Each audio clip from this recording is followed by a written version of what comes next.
Hello everyone. Today we will study class 10th subject science chemistry का chapter number 3 which is metals and non metals. इस chapter में आज हम पढ़ेंगे chemical property of non metals. इससे पहले के वीडियो में हमने मेटल्स की केमिकल प्रॉपर्टीज़ को पढ़ा था और physical properties of metals and non metals को भी पढ़ लिया था। आज हम नॉन मेटल्स की फर्स्ट केमिकल प्रॉपर्टी पढ़ेंगे जो है रिएक्शन विद ऑक्सीजन। तो चलिए स्टार्ट करते हैं। Reaction of non metals with oxygen. आप सभी को पता होगा non metals are electronegative elements because सारे नॉन मेटल्स इलेक्ट्रॉन को गेन करते हैं और अपने ऊपर नेगेटिव आयंस बना लेते हैं, इसलिए इन्हें इलेक्ट्रोनेगेटिव एलिमेंट्स कहते हैं। एग्जाम्पल से समझिए। क्लोरीन, यहाँ पे मैंने क्लोरीन को सिंबल से लिखा है Cl। क्लोरीन एक इलेक्ट्रॉन को गेन करके अपने ऊपर एक नेगेटिव चार्ज बना लेता है। यहाँ पे क्लोरीन नॉन मेटल्स है और नॉन मेटल एक इलेक्ट्रॉन को गेन कर रहा है, अपने ऊपर नेगेटिव आयन बनाता है, इसका मतलब ये इलेक्ट्रोनेगेटिव एलिमेंट है। नॉन मेटल्स इलेक्ट्रॉन को गेन क्यों करते हैं? इसका रीज़न है नॉन मेटल्स के पास इनकम्प्लीट ऑक्टेट और डुप्लेट होती है।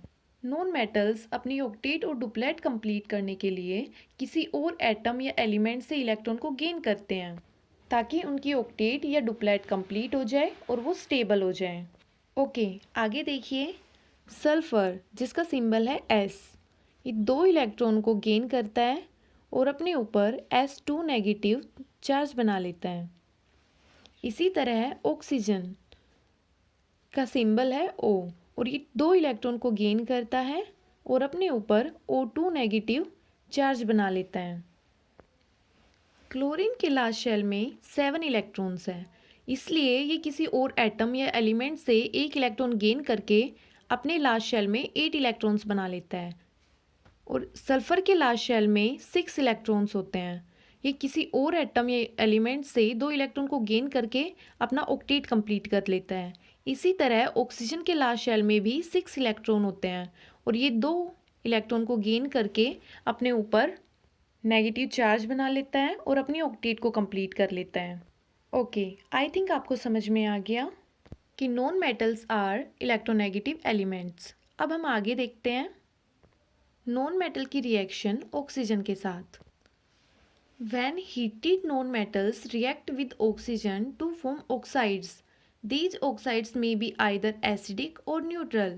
They never form basic oxides. Non metals को ऑक्सीजन के साथ हीट करेंगे तो हमें ऑक्साइड मिलेगा और ये ऑक्साइड नॉन मेटालिक ऑक्साइड्स कहलाएंगी। And non metallic oxide acidic होगी, न्यूट्रल होगी, बेसिक ऑक्साइड्स कभी नहीं होगी। एसिडिक ऑक्साइड्स कौन सी होती हैं? आंसर है जो नॉन मेटालिक ऑक्साइड वाटर के अंदर डिजोल्व होके एसिड बनाती है उन्हें हम कहेंगे acidic oxide. Acidic oxide blue litmus paper को रेड बना देती हैं। ओके, अब समझते हैं न्यूट्रल ऑक्साइड्स कौन सी होती हैं। न्यूट्रल ऑक्साइड्स वो होती है जो ना तो एसिड के साथ रिएक्ट करे और ना ही बेस के साथ रिएक्ट करे, उन्हें हम कहेंगे न्यूट्रल ऑक्साइड। न्यूट्रल ऑक्साइड्स ना तो ब्लू लिटमस पेपर को रेड बनाती है और ना ही रेड लिटमस पेपर को ब्लू बनाती है। आइए अब इनके एग्जाम्पल से समझ लेते हैं। पहले हम एसिडिक ऑक्साइड्स के एग्जाम्पल देखेंगे, उसके बाद न्यूट्रल ऑक्साइड के एग्जाम्पल देखेंगे। कार्बन को हम एक्सेस ऑफ एयर में बर्न करेंगे तो हमें मिलेगा कार्बन डाइऑक्साइड। कार्बन का सिंबल C होता है, ऑक्सीजन को हम O2 लिखते हैं, ये 2 एटम में एग्जिस्ट करता है और कार्बन डाइऑक्साइड को हम लिखेंगे CO2। कार्बन नॉन मेटल है, ऑक्सीजन भी नॉन मेटल है, इनसे प्रोडक्ट बना है CO2 non metallic oxide. Non metallic oxide को हम बोलेंगे कोवलेंट कंपाउंड। अब आप कहेंगे कि कोवलेंट कंपाउंड्स क्या होते हैं? एग्जाम्पल से समझाती हूँ। कोवलेंट कंपाउंड की डेफिनेशन क्या होगी? They are formed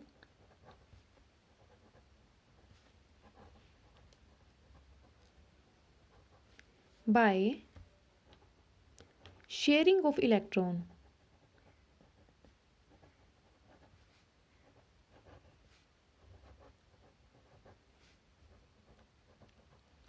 between two atoms या टू एलिमेंट्स।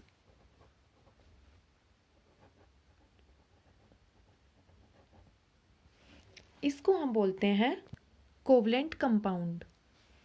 दो एलिमेंट या दो एटम के बीच इलेक्ट्रॉन की शेयरिंग के द्वारा जो बॉन्ड बनता है उसको हम बोलेंगे कोवलेंट बॉन्ड। कोवलेंट बॉन्ड के रिजल्ट में आता है covalent compound. Covalent bond covalent compound कैसे बनता है वो देखिए, एक एग्जांपल ले लेते हैं। CO2, कार्बन ये भी एक नॉन मेटल है और ऑक्सीजन ये भी एक नॉन मेटल है। इनके बीच इलेक्ट्रॉन की शेयरिंग होती है। वो कैसे? कार्बन का एटॉमिक नंबर होता है 6 और ऑक्सीजन का एटॉमिक नंबर होता है 8। अब इनकी इलेक्ट्रॉनिक कॉन्फ़िगरेशन लिखेंगे। इलेक्ट्रॉनिक कॉन्फ़िगरेशन को मैं EC से डिनोट कर रही हूँ और इसको KLMN की टर्म्स में लिखूंगी। K शेल में 2 इलेक्ट्रॉन्स, L शेल में 4 इलेक्ट्रॉन्स। आप सभी को पता होगा कि KLMN इन शेल में कितने इलेक्ट्रॉन्स होते हैं। K शेल में हम 2 इलेक्ट्रॉन डाल सकते हैं, L शेल में 8 इलेक्ट्रॉन डाल सकते हैं, M शेल में 18 इलेक्ट्रॉन डाल सकते हैं और N शेल में 32 इलेक्ट्रॉन डाल सकते हैं। इससे ज़्यादा हम इनमें नहीं डाल सकते। इसी के बेस पे हमने कार्बन की इलेक्ट्रॉनिक कॉन्फ़िगरेशन लिखी है। अब हम लिखेंगे ऑक्सीजन की इलेक्ट्रॉनिक कॉन्फ़िगरेशन। ऑक्सीजन को मैंने O से डिनोट किया है, इसका सिंबल है ऑक्सीजन का, और ये कार्बन का सिंबल होता है C। चलिए इलेक्ट्रॉनिक कॉन्फ़िगरेशन लिखते हैं। KLMN, K शेल में 2 इलेक्ट्रॉन डाले और जो बचे हुए इलेक्ट्रॉन्स है वो L शेल में डाल दिए। अब इन एलिमेंट्स की लास्ट शेल देखिए, जहाँ पे इलेक्ट्रॉन्स फिनिश हो रहे हैं उसको हम कहेंगे लास्ट शेल या वैलेंस शेल या फिर आउटर मोस्ट शेल। कार्बन की वैलेंस शेल हो गई L शेल, क्योंकि यहाँ पे इलेक्ट्रॉन्स फिनिश हो रहे हैं, और ऑक्सीजन की लास्ट शेल वैलेंस शेल या आउटर मोस्ट शेल हो गई L शेल, क्योंकि यहाँ पे भी इलेक्ट्रॉन्स यहाँ पे फिनिश हो रहे हैं। कार्बन और ऑक्सीजन दोनों ये चाहते हैं कि इनकी वैलेंस शेल में 8 इलेक्ट्रॉन्स आ जाएं। कार्बन की वैलेंस शेल में है 4 इलेक्ट्रॉन्स, ये हमने ऐसे लिख दिए लिविश सिंबल की हेल्प से। और ऑक्सीजन के वैलेंस शेल में है 6 इलेक्ट्रॉन्स, ये हमने ऐसे लिख दिए। यहाँ पे ऑक्सीजन के 2 एटम्स हैं, तो 2 एटम्स को हम ऐसे लिखेंगे। ये ऑक्सीजन का एक एटम है और ये दूसरा एटम है। दोनों के वैलेंस शेल में 6 इलेक्ट्रॉन्स हैं और कार्बन के वैलेंस शेल में 4 इलेक्ट्रॉन्स हैं। ये इलेक्ट्रॉन की शेयरिंग कैसे करेंगे? कार्बन को बीच में लिख देते हैं, ऑक्सीजन को इस साइड और एक ऑक्सीजन को इस साइड। कार्बन के वैलेंस शेल में है 4 इलेक्ट्रॉन्स और ऑक्सीजन के वैलेंस शेल में है 6 इलेक्ट्रॉन्स। इस ऑक्सीजन के वैलेंस शेल में भी 6 इलेक्ट्रॉन्स हैं। डॉट और क्रॉस दोनों ही लिविश सिंबल होते हैं वैलेंस शेल के इलेक्ट्रॉन्स को लिखने के। अब देखिए, ये कार्बन भी ये चाहता है कि इसकी ऑक्टेट कंप्लीट हो, और ये दोनों ऑक्सीजन भी ये चाहते हैं कि इनकी वैलेंस शेल में 8 इलेक्ट्रॉन्स हो जाए। कार्बन अपने 2 इलेक्ट्रॉन्स इस ऑक्सीजन के साथ शेयर कर लेगा और ये वाला ऑक्सीजन अपने 2 इलेक्ट्रॉन्स को इस कार्बन के साथ शेयर कर लेगा। इस तरह कि कार्बन ने कहा कि 2 इलेक्ट्रॉन्स तू मुझे दे दे और ऑक्सीजन ने कहा 2 इलेक्ट्रॉन्स आप मुझे दे दो। इसी तरह ये 2 इलेक्ट्रॉन्स भी, बचे हुए 2 इलेक्ट्रॉन्स भी इस दूसरे वाले ऑक्सीजन के साथ शेयर कर लेंगे इलेक्ट्रॉन्स को। कार्बन ने अपने 2 इलेक्ट्रॉन्स इस वाले ऑक्सीजन के साथ शेयर करे और बचे हुए 2 इलेक्ट्रॉन्स इस वाले ऑक्सीजन के साथ शेयर करें। अब कार्बन के पास टोटल इलेक्ट्रॉन्स कितने हो गए?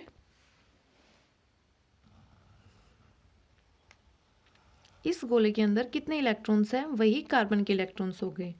देखिए 1 2 3 4 5 6 7 8 कार्बन और ऑक्सीजन के एटम के पास कितने इलेक्ट्रॉन्स हुए?